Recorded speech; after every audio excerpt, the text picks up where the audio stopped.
दोस्तों, तो हम आज के वीडियो में जानने वाले हैं त्रिकोणमिति यानी त्रिकोणमिति का परिचय। इसमें एक महत्वपूर्ण प्रश्न के बारे में हम जानेंगे। तो सबसे पहले हम देख लेते हैं प्रश्न क्या दिया है। तो यदि कोट थीटा बराबर 7/8 है, कोट थीटा बराबर 7/8 है, तो प्रश्न पहला है इसको हल कीजिए और कोट स्क्वायर थीटा का मान निकालिए। तो सबसे पहले हमें क्या ज्ञात है कि जो कोट थीटा है हमारे पास वो है 7/8। तो कोट हमारे पास क्या होता है? कोट होता है आधार बटा लंब। तो आधार हमारे पास कितना है यहाँ पे? 7। आधार हमारे पास है 7 और लंब हमारे पास कितना है? 8। लंब हमारे पास है 8 और आधार हमारे पास है 7। और दोस्तों यदि इसको हम उल्टा करें, कोट को हम उल्टा करें तो क्या हो जाएगा? tan थीटा हो जाएगा। तो ये भी क्या हो जाएगा? उल्टा हो जाएगा, यानी कि लंब बटा आधार हो जाएगा। तो यानी यहाँ पे है लंब बटा आधार। और चूंकि यहाँ पे जब हम ऐसे कर लेंगे तो ये मान लेते हैं ये 90 अंश का क्या है? ये कोण है। तो जब ये कोण है तो इसमें 90 अंश के कोण में एक कोण 90 अंश का होता है, तो ये कोण 90 अंश का है। और इसके सामने वाला क्या होता है? कर्ण होता है। तो यहाँ पे हमें क्या है, और इसके आपस पास जो इधर उधर की भुजाएं हो जाती है वो लंब और आधार हो जाती है। तो ये यहाँ पे क्या हो गया? लंब हो गया है। और ये यहाँ पे क्या हो गया है? 7 क्या हो गया है? आधार हो गया है। लंब आधार हो गया, कर्ण हमें पता नहीं है। तो इसीलिए हम पाइथागोरस प्रमेय की सहायता से हम क्या ज्ञात करेंगे? यहाँ पे कर्ण यानी कि ए और सी ज्ञात करेंगे। तो सबसे पहले हम क्या लिखेंगे? पाइथागोरस प्रमेय क्या होता है? कर्ण का वर्ग बराबर लंब का वर्ग प्लस आधार का वर्ग, यानी इनका सबका वर्ग होता है।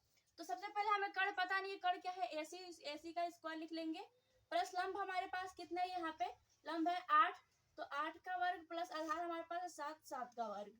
अब इसको हम हल करेंगे तो ऐसे यहाँ पे क्या आ जाएगा? एसी स्क्वायर बराबर हो जाएगा, एसी स्क्वायर बराबर इसका हम वर्ग कर लेंगे। वर्ग करेंगे तो 8 8 64 और 7 का वर्ग करेंगे तो 7 49 हो जाएगा। और इसी प्रकार एसी का वर्ग हमारे पास कितना हो जाएगा? 64। इसको हम जब हम जोड़ लेंगे तो हमारे पास कितना आ जाएगा यहाँ पे? यानी कि 9 और 4 कितना हो जाएगा? 13 के 3 और हासिल 1 1 यानी कि 113 हो जाएगा।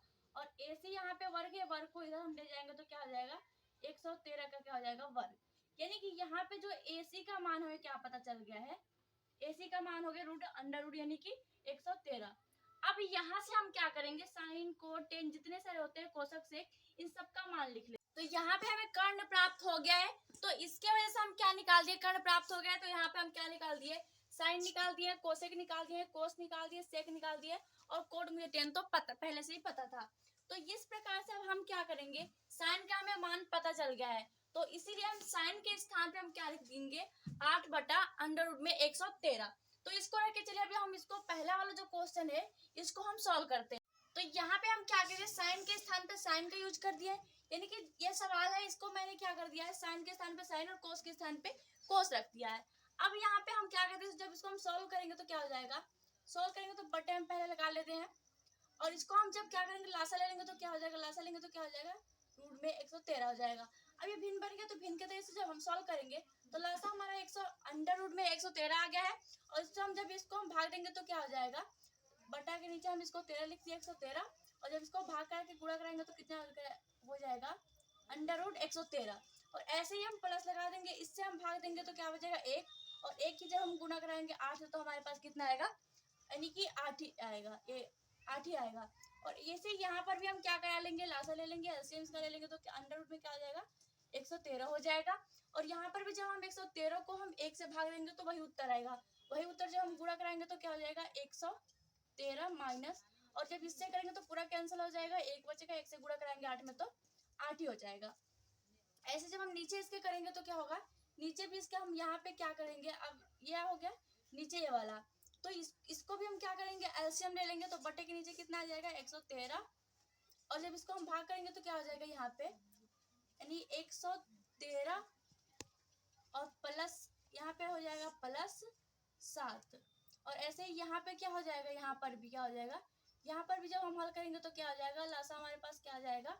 अंडर रूट में 113 और जब ऊपर हल करेंगे तो यहाँ पे 113 माइनस के 7 ये हो जाएगी। अब यहाँ पे अब ध्यान देने वाली बात है कि अब तक जो हमने दोबारा जो सॉल्व किया है वो ये वाला क्वेश्चन है। तो यहाँ पे एक संख्या हमें प्लस में दिख रहा है, एक संख्या माइनस में दिख रहा है, और नीचे भी एक संख्या प्लस में दिख रहा है, एक संख्या माइनस में दिख रहा है। तो ऐसा एक फॉर्मूला क्या है हमारे पास, क्योंकि एक ऐसा फॉर्मूला ही होता है a प्लस बी, एक संख्या प्लस में और दूसरी संख्या क्या हो माइनस में हो। तो दूसरी संख्या माइनस में, तो हमारे पास वो क्या हो जाता है, a का वर्ग हो जाता है माइनस b का वर्ग हो जाता है। तो ऐसे ही हम यहाँ पर भी क्या करेंगे, a का वर्ग और b का वर्ग करेंगे। तो चलिए इसको जब हम a का वर्ग और b का वर्ग करके देख लेते हैं।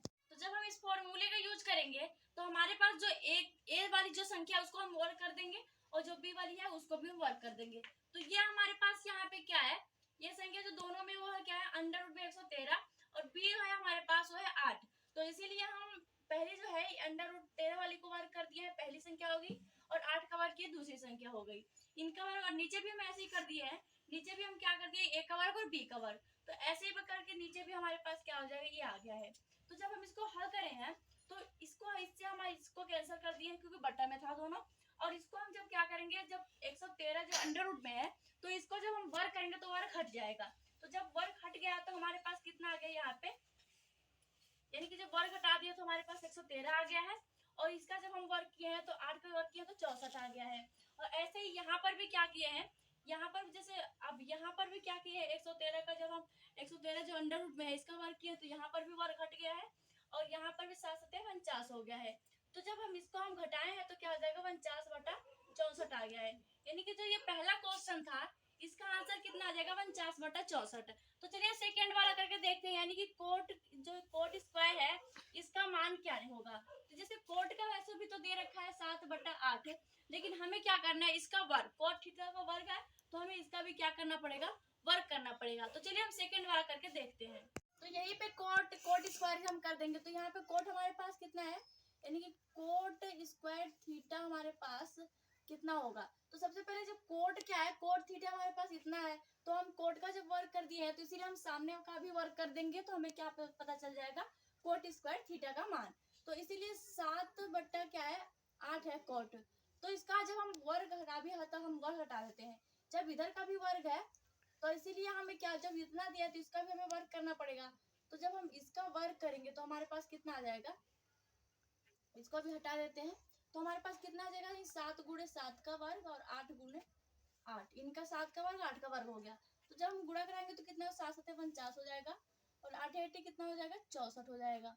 तो यहाँ पे इसलिए जब कोट का मान हमारे पास कितना है, 7/8 है, तो इसलिए कोट यानी कोट स्क्वायर थीटा का मान हमारे पास कितना हो जाएगा, कोट स्क्वायर थीटा का मान हमारे पास कितना हो जाएगा, 49/64। क्योंकि वैसे भी हमें कोट दे रखा है, कोट क्या इतना मान दे रखा है, तो इसलिए जब इसका वर्ग कर रहा है तो हम इसका वर्ग करके हम क्या निकाल लिए, कोट स्क्वायर थीटा का मान निकाल लिए हैं। तो इस प्रकार से पहला क्वेश्चन को हम हल कर सकते हैं, जैसे यहाँ पे हमने करके दिखा दिया, और सेकेंड वाले को इस प्रकार से हल करके दिखा सकते हैं। तो दोस्तों हमें पूरी उम्मीद है कि आपको ये सवाल पूरे अच्छे से समझ में आ गया होगा। यदि आपका फिर भी कहीं प्रश्न होगा तो आप हमें कमेंट बॉक्स में जरूर बताइएगा। Thank you.